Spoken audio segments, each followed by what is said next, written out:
नमस्कार, मैं जूली तिवारी। हर समय आपके साथ न्यूज में आप सभी का स्वागत है। तो चलिए नजर डालते हैं आज के कुछ मुख्य समाचारों पर।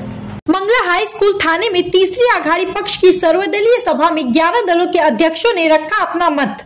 आज दिनांक 11 अगस्त को मंगला हाई स्कूल थाने कोपरी पूर्व में एक ऐतिहासिक सर्वदलीय सभा का आयोजन हुआ, जिसे राष्ट्रीय मराठा पार्टी के तीसरी आघाड़ी पक्ष द्वारा आयोजित किया गया।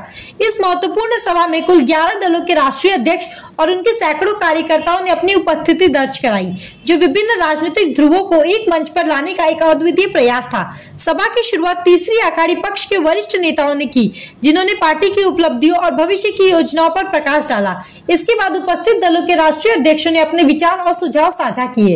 इस दौरान सभी दलों के नेताओं ने तीसरी आघाड़ी पक्ष की नीतियों और उनके कार्यों की समीक्षा करते हुए इसे राजनीतिक संतुलन बनाए रखने का एक महत्वपूर्ण प्रयास करार दिया। उन्होंने पार्टी की मौजूदा स्थिति और उनकी भविष्य की रणनीतियों पर भी चर्चा की। कुछ दलों ने जहां तीसरी आघाड़ी की कार्यशैली की सराहना की, वहीं कुछ ने अपनी चिंताओं और सुझावों को भी साझा किया। सभा का माहौल उत्साहपूर्ण और गंभीर रहा, जहां राजनीतिक दृष्टिकोण का आदान प्रदान हुआ और विभिन्न मुद्दों पर सहमति और असहमति दोनों ही व्यक्त की गई। सभा के अंत में तीसरी आघाड़ी पक्ष ने सभी उपस्थित दलों का धन्यवाद करते हुए भविष्य में इस प्रकार के और अधिक संवादों की आवश्यकता पर जोर दिया। इस सर्वदलीय सभा ने राजनीतिक दलों को एक साथ लाकर राष्ट्रीय मराठा पार्टी की शक्ति और संगठित प्रयासों को प्रदर्शित किया, जो आगामी चुनाव में एक महत्वपूर्ण भूमिका निभा सकते हैं। पाटील सर, आपण राष्ट्रीय मराठा पार्टीचे राष्ट्रीय अध्यक्ष आहेत आणि तिसरी आघाडी पक्षाचे पण आपण अध्यक्ष आहेत। आता ह्या राष्ट्रीय मराठा म्हणून बरंच सकल मराठापासून जरांगेपासून पेटलेले आहेत की मराठा आरक्षण भेटलं पाहिजे। सेकंड की आपण तिसरी आघाडी पक्ष स्थापन केलेले आहे। पहिले तिसरी आघाडी पक्षाबद्दल पण नंतर मराठा पार्टीचे जे आरक्षण भेटले आहेत त्याबद्दल सांगा। राष्ट्रीय मराठा पार्टीच्या वतीनं आपण जे सुरुवातीपासूनच आपली भूमिका आहे की मराठा समाजाला ओबीसीतून आरक्षण मिळालं पाहिजे। माननीय विलासरावजी देशमुख असतील, आर पाटील साहेब असतील, यांना आपण मुंबई उच्च न्यायालयाच्या औरंगाबाद खंडपीठानं सांगितलं होतं की बाबा आरक्षण द्या म्हणून। तर त्या पद्धतीने त्यांनी बापट आयोगसुद्धा नेमला होता आणि एक जे भुजबळ साहेबाचा माणूस होता त्या माणसाने विरोध केला। बाकी 6 पैकी म्हणजे 7 पैकी 6नी समर्थन दिलेलं होतं, एकाने हे म्हणजे विलासरावजीने सांगितलं होतं की बाबा तुम्ही ह्याच्यामध्ये GR काढून टाका।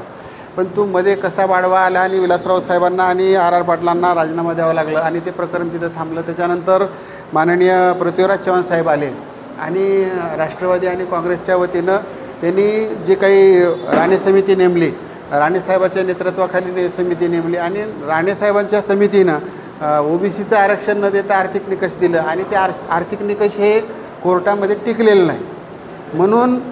आणि एवढं असतानासुद्धा माननीय मुख्यमंत्री एकनाथरावजी शिंदे साहेबांनी आरक्षणाची एवढं झालं असतानासुद्धा, ओबीसीची मागणी असतानासुद्धा छत्रपती शिवाजी महाराजांचा शपथ घेऊन परत तीच चूक केली आणि आर्थिक निकषावर जे 10% आरक्षण दिलेलं आहे। आता त्या बिहारमध्ये आपण बघताय 60 ते 65% आरक्षण दिलं होतं, तर त्याच्यामध्ये हायकोर्टाने रद्द केलेलं आहे, सुप्रीम कोर्टाने रद्द केलेलं आहे। मग हे सुद्धा आरक्षणाची तशीच परिस्थिती होणार आहे। म्हणून जे काही जरांगे पाटील ओबीसीमधून आरक्षणाची मागणी करतात त्यांच्या आम्ही पूर्ण पाठीशी आहोत आणि ओबीसीतूनच आरक्षण मिळालं पाहिजे ही आपली भावना आहे। आणि राष्ट्रीय मराठा पार्टी आणि तिसरी आघाडी सरकार जर आली तर आरक्षणाचा मुद्दा जो आहे मराठा समाजाचा तो प्राधान्याने सोडवण्यात येईल, लिंगायत समाजाचा सोडवण्यात येईल। त्याच्यामध्ये ब्राह्मण आहेत, कोमटी आहेत, जे ओबीसीमध्ये आलेले आहेत त्यांनासुद्धा आपल्याला त्याचा लाभ देता येईल। आणि जे आर्थिकदृष्ट्या जे दुर्बल लोक आहेत, ज्याला शिक्षण नाही, नोकरी नाही, आरोग्याच्या शिक्षण सुविधा नाहीत, अशा सगळ्या सुविधा ज्या आहेत तर त्या आम्ही राष्ट्रीय मराठा पार्टीच्या वतीनं सोडवण्याचा प्रयत्न करू आणि निश्चित करू। सर, जरांगे पाटील यांना आपण निवेदन दिलेलं आहे की या तिसऱ्या पक्षात आपण सामील व्हावं, त्याबद्दल त्यांची भूमिका काय आहे? आता जरांगे पाटलांची जी भूमिका आहे की आम्ही प्रत्यक्ष जाऊन भेटलो आम्ही त्यांना की त्यांना एक अशी इच्छा आहे की आणखी शासन आपल्याला आरक्षण देईल आणि मी फक्त सोशल आहे, सोशलच काम करणार आहे, मी राजकारणात येणार नाही, अशी त्यांची भूमिका आहे। आणि जर ह्यांनी जर आचारसंहिता लागण्याच्या अगोदर समजा ते वाट पाहत आहेत आणि जर समजा आचारसंहिता लागली आणि जर त्यांनी जर आरक्षण नाही दिलं तर निश्चित त्यांनी सोशल त्यांचं काम सुरू केलेलं आहे आणि पॉलिटिकल आपलं काम केलेलं आहे। म्हणून हे आम्ही दोघंही एकत्र मिळून आम्ही काम करून जरांगे पाटील जे सुचवतील ते उमेदवार आपण निश्चित देऊ ना। आपण सगळ्यांनी विचार करून आपण त्याचा विचार करूया, मेरिटवर आपण देऊया, काही प्रश्नच नाही, आपण एकत्रच आहोत। सर, शासनाने 13 जुलैला टिकट दिले होते की तुमचा अर्ज पूर्ण करतो, नंतर आता 31 तारखेला साहेब जरांगे पाटील साहेब काय बोलतात की यांनी जर पूर्ण झालं तर मी पूर्ण याला विधानसभेला आपल्या आमदारसाठी उभा करतो, त्याबद्दल आपलं काय आहे? बिलकुल उभा केलं तर स्वागतच आहे आपलं. आपला पक्षच आहे उभा टाकण्यासाठी, त्याच्यामुळे स्वागतच आहे. आपण जे काही उमेदवार दिली त्यांना आपण त्याचा सगळे मेरिट बेसिसवर आपण उमेदवारी देऊया, काहीच अडचण नाही. सगळे पक्ष सोबत आहेत आपल्या. तिसऱ्या आघाडीचे सगळ्यांचा विचार करून आपण देऊया, काहीच नाही, निश्चितच. सर, राष्ट्रीय अध्यक्ष आपण आहेत, तर राष्ट्रासाठी आपण काय देणार लोकांना, नागरिकांना?